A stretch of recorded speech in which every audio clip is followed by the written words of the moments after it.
Complex plugins can display tens and even hundreds of controls. You might just want quick access to a couple of them to tweak while working. However, opening the plugin's user interface and looking for the control there can be more work than you really want.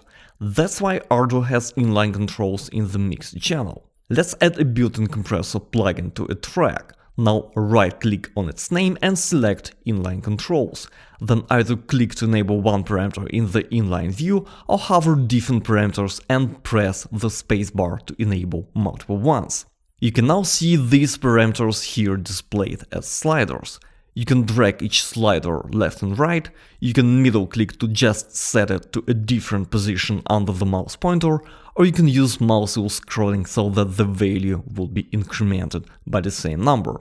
Every time you make a change, the tooltip will show you the new value.